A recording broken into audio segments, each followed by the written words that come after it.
This Sunday I was watching football, as I normally do on Sundays in the fall. I love watching a football game or two or three. Sometimes I waste too much time, but that's beside the point. But I was watching the New York Giants, and I even forget who they were playing.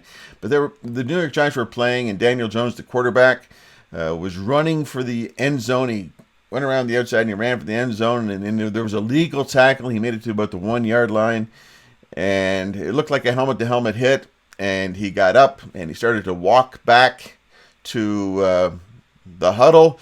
Everything was seemingly okay, and then he stumbled. He didn't trip over anything. He didn't trip over a blade of grass or anything like that. He stumbled. He looked a little woozy. The referees immediately stepped in. They carted him off the. Well, they didn't cart him off the field. They escorted him off the field. He immediately went into protocol for concussion, and in came a guy who I've never heard in my life. He's been in the NFL for years and years and years. The backup quarterback. And I'm thinking, how would you like to be the backup quarterback for an NFL team? And what does that have to do with us and our own personal growth today? That's where we're going.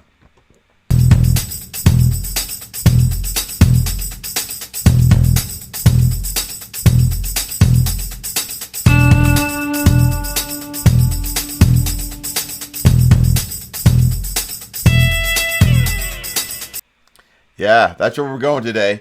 Backup quarterbacks and what that means for us. Do you recognize any of these names? Obviously, you know what they are at this point. But do you recognize any of these names? When I saw these names, I recognized two of the last names. None of the first names or any of the names in full. But I recognize Dungy. I recognize Shermer. I don't recognize Behar or Montez or Ta'amu. I don't know these guys. These guys slipped into the NFL, and they're working as backup quarterbacks. Yeah. Now let's think about it. These guys probably started playing football. I'm speculating a little bit, but I think I'm pretty much right. They started playing football at a very young age. They excelled in their football programs, especially in high school, to the point where they got a scholarship to a major university, went to a major university, had great success or very good success in that program in university, enough to be drafted by the NFL and given a contract. And some of these guys have never seen a snap on a Sunday or a Monday or a Thursday or whenever the NFL plays. Some of these guys have never seen a snap under center outside of practicing during the week.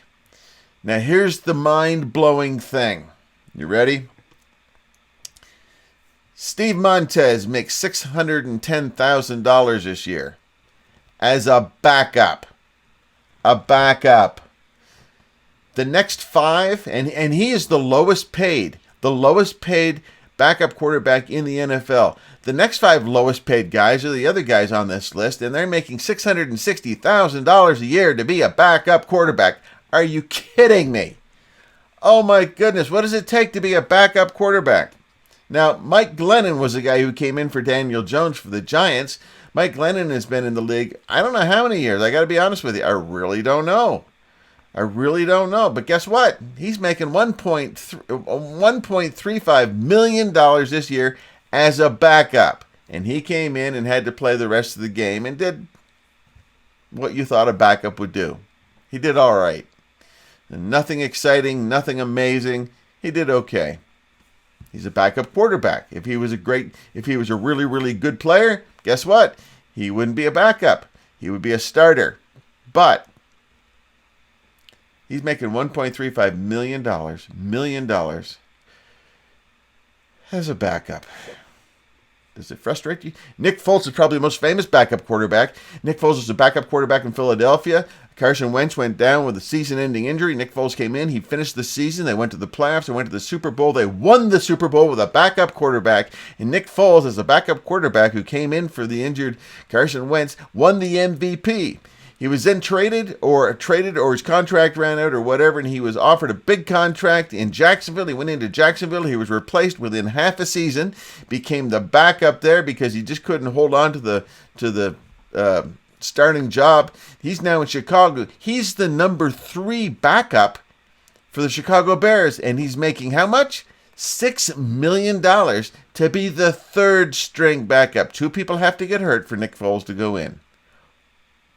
Wow. Just crazy backup stuff. So what makes a great backup quarterback? Well, you might say, well, he was a starter, but now he's not, so some experience is in line. But we're going to take a look at a few things of what I think make a great backup quarterback. And again, what does that mean for you? Because that's really what we mind. The biggest thing has to do with mindset. It's all about mindset. For instance, imagine the ego of a high school quarterback who's really, really good and he gets a scholarship. There's got to be a certain level of ego going on. And then he goes into college and university and he does very well in college. He must have an ego. And then he gets a big contract. He gets drafted. Again, there's a whole lot of feeding the ego going on there. But then to become a backup, that is humbling. Guess what? You're not good enough to start, but you're good enough to hang around on the sidelines and hold on to a clipboard. Wow, that's crazy. So first, you have to be a person who has to be in control of your own ego. And that's important. But he also has to be prepared to start every game. So every week he goes through the same routine, the weight training, the practice, studying the playbooks in the quarterback room, studying plays, studying tape, with the chance that he will never play at all season long. But he has to be prepared to start at any given time. He has to be prepared to be the guy that's in the game, even though there's a really good chance that he won't be. And it needs to be all about the team. If he's there and he's going to be a good backup, it has to be all about the team. All about the team. There's an NFL head coach right now for the Colts. And yeah, sure. Didn't write it down, so his name eludes me. But he was a backup under Jim Kelly in Buffalo for 9 years. He spent the first 9 years of his career as a backup for somebody else. And it was all about the team. And now he's a head coach. So guess what? It's all about the team. Now you're thinking, why do they do it? Well, you could say, well, $610,000 a year, I'd do it.